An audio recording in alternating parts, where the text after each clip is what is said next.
ఓం శ్రీమాత్రే నమః. దుర్గమ్మ తల్లి తన బిడ్డలని ఆశీర్వదిస్తుంది.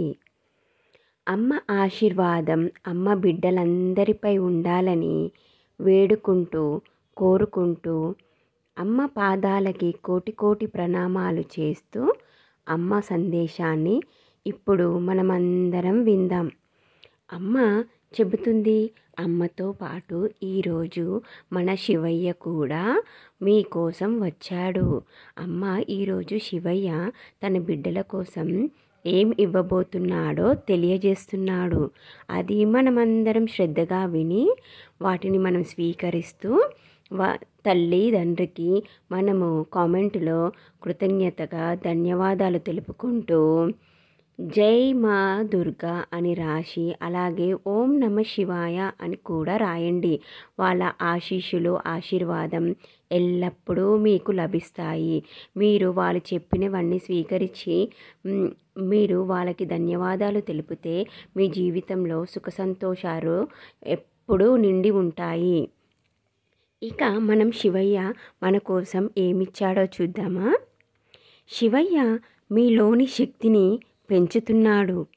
ఏ శక్తులు పెంచబోతున్నాడో తెలుసుకుందాం పదండి. నెగిటివ్ ఎనర్జీతో పోరాడే శక్తిని మీలో పెంచుతున్నాడు. మీరు ఎలాంటి నెగిటివ్ ఎనర్జీతో అయినా పోరాడగలిగే శక్తిని ఆ శివయ్య మీ లోపల పంపిస్తున్నాడు, మీకు అనుగ్రహిస్తున్నాడు. ఎలాంటి మంత్రతంత్రాల ప్రయోగాలతో మీపై ప్రయోగించినా మీకు ఏమీ జరగదు. ఎందుకంటే అలాంటి శక్తిని శివయ్య మీలో పెంచుతున్నాడు. శివయ్య మీ లోపల కాలభైరవుని శక్తి ప్రసాదిస్తున్నాడు.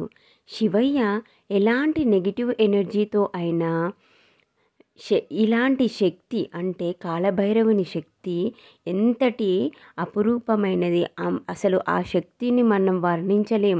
అలాంటి శక్తి మీకు అనుగ్రహిస్తున్నాడంటే ఆ శక్తితో మీరు ఎలాంటి పరిస్థితిలో ఉన్నా కానీ ఆ శక్తి మిమ్మల్ని పోరాడిచ్చి మిమ్మల్ని విజయవంతులని చేస్తుంది. శివయ్య ఎలాంటి నెగిటివ్ ఎనర్జీతో అయినా ఏ దానితో అయినా పోరాడే శక్తిని మీకు అనుగ్రహిస్తున్నాడు. మిమ్మల్ని నిలబెట్టి శక్తిని ఆయన కాలభైరవుని ద్వారా మీకు అనుగ్రహిస్తున్నాడు. భైరవ స్వామి ఎనర్జీ మీ లోపల చూసి ఎంత పెద్ద నెగిటివ్ ఎనర్జీ అయినా పారిపోతుంది. అమ్మ జగన్మాత ఆదిపరాశక్తి కూడా మీ లోపలికి వస్తుంది.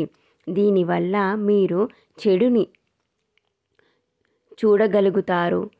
ఎవరైతే చెడు మనుషులు ఉంటారో వాళ్ళని మీరు కనిపెట్టగలుగుతారు. ఎవరు ఎలాంటి వారు తెలుసుకోగలుగుతారు. ఇంకో విషయం అండి, అమ్మ మీకోసం ఇన్ని విషయాలు చెబుతుంది. అమ్మతో పాటు మన శివయ్య కూడా వచ్చి మీకు అన్ని మంచి విషయాలు చెబుతూ మిమ్మల్ని సుఖమయమైన జీవితాన్ని గడిపించాలని వాళ్ళ ఆశీస్సులు అనుగ్రహం మీపై కురిపిస్తున్నారు కదా. అలాంటప్పుడు మన తల్లిదండ్రులకు మనము కృతజ్ఞతగా ధన్యవాదాలు తెలుపుకుంటూ కామెంట్లో జై దుర్గా ఓం నమ శివాయ అని రాసి అమ్మ వాళ్ళు అనుగ్రహిస్తున్న దాన్ని మనము స్వీకరిద్దాం. అలాగే వీడియోని లైక్ చేసి ఛానల్ని సబ్స్క్రైబ్ చేయండి. అలా చేయడం వల్ల సదా తల్లిదండ్రుల అనుగ్రహం మీపై ఎల్లప్పుడూ ఉంటుంది. నా బిడ్డలు నేను చెప్పినట్టు వింటున్నారు, చెప్పినట్టు చేస్తున్నారు, మంచి మార్గాన్ని ఎంచుకుంటున్నారు, మంచి వైపు నడుస్తున్నారు, శ్రద్ధగా అన్నీ ఆలకిస్తున్నారు, ఏనాడు నేను చెప్పిన మాటని దాటట్లేదు అని ఎంతో సంతోషిస్తారు. అలాగే మిగతా అమ్మ బిడ్డలందరికీ ఈ వీడియోని షేర్ చేయండి. అలా షేర్ చేయడం వల్ల మీకు చాలా వరకు అమ్మ కరుణ కటాక్షం అలాగే శివయ్య కరుణ కటాక్షం మీకు లభిస్తాయి. మర్చిపోకండి, గుర్తుపెట్టుకోండి. ఇలా చేయడం వల్ల మీకు అంతా శుభం జరుగుతుంది. జై దుర్గా, జై జై దుర్గా. ఓం నమ శివాయ, ఓం నమ శివాయ.